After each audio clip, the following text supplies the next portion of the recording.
Stéphane, Anaïs vient de voir sa grand-mère rentrer en EHPAD et elle s'intéresse depuis quelque temps à ce type de solution tournée vers le 3e ou 4e âge. Et elle se demande si en matière d'investissement, il y a d'autres options qu'une chambre dans une résidence médicalisée.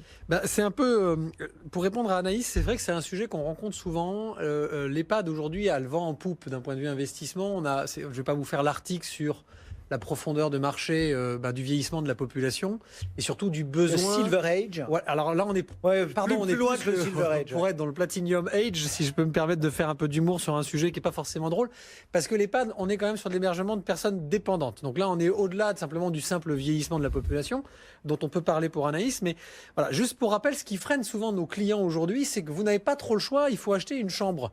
Et une chambre en EHPAD, qu'elle fasse 15 ou 20 ou 25 mètres carrés, ça devient très vite cher puisqu'il y a des services obligatoires. On ne peut pas faire du meublé soi-même pour meubler quelqu'un en ultra-dépendance. Donc c'est un frein qu'on rencontre beaucoup et je comprends tout à fait le raisonnement d'Anaïs de se dire j'ai peut-être pas 100 000, 150 000 euros à immobiliser dans une seule chambre EHPAD, quel que soit le rendement et la profondeur de marché. Alors qu'est-ce qu'elle peut faire? Moi je vois deux solutions comme ça. Alors la première, c'est une solution sur une notion de risque qui reste assez proche d'un loueur meublé non professionnel en EHPAD, qui serait d'investir dans des parts de SCPI tournées vers ces mêmes populations-là. Alors vous en avez deux, en tout cas moi je valide deux SCPI, Pierre-Val Santé distribué par la Française et Primovie distribué par Primonial, où l'objectif c'est d'un côté bien sûr la petite enfance, mais enfin ça on met ça de côté puisque c'est pas le sujet, et la santé et directement les établissements, maisons de retraite, etc. etc. Bon, ces SCPI ont comme avantage d'une diversification sur tout ce qui touche de près ou de loin aux personnes âgées, on va dire du retraité jusqu'à l'ultra-dépendance. Parce que dans la santé, ça peut être tout simplement des murs de parapharmacie. Donc on est loin de l'EHPAD pur.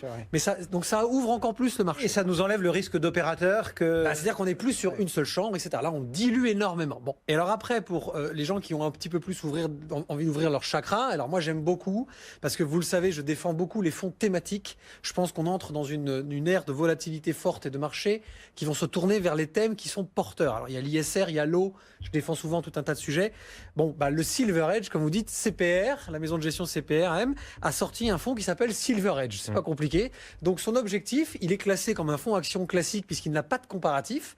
C'est d'essayer de faire mieux que la moyenne des autres fonds action, alors que lui a un univers d'investissement qui, de près ou de loin, doit toucher au vieillissement de la population.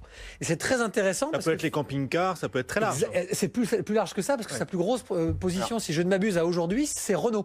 Donc ça veut dire que c'est même l'automobile et une certaine, c'est pas Porsche, c'est Renault. C'est-à-dire c'est une certaine catégorie de voitures dont, si vous regardez les statistiques, et je me suis amusé à aller voir, l'âge moyen d'un propriétaire de Renault dépasse les 55 ans. Donc c'est tout bête, mais ça veut dire que la profondeur de possibilités d'investissement est quand même très large et ça va également jusque dans des laboratoires pharmaceutiques avec des enzymes spécifiques. Alors, pour les gens qui perdent la mémoire. Stéphane, je ne serais pas tout à fait d'accord. Disons que oui, les deux placements dont il vient de parler à titre de diversification uniquement, prudence quand même sur les fonds thématiques. Si vous voulez, il y a beaucoup quand même de risques d'investir de façon contracyclique alors que la hausse a déjà été faite.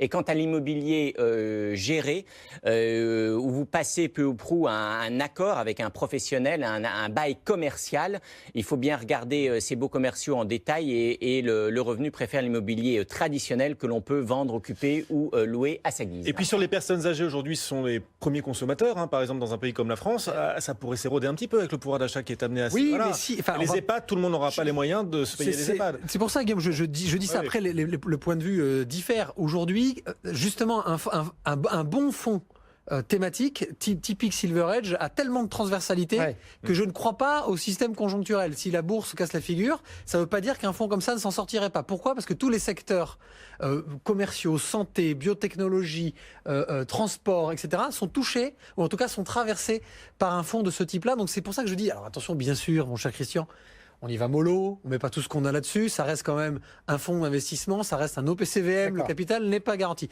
Juste à titre informatif, et ça c'est pour embêter mon co-débatteur, Primovie c'est 203 € la part, minimum de part 10, et Silver Edge vous rentrez avec le moindre contrat d'assurance vie ou le moindre compte titre ou le moindre PEA, ce qui vous permet donc de ne pas forcément immobiliser trop de sommes. Donc l'immobilier direct, oui, si vous en avez les moyens. On a cette question d'Amélie qui vous a écouté parler d'assurance vie tout à l'heure l'un et l'autre. Elle réagit sur notre site bfmbusiness.fr.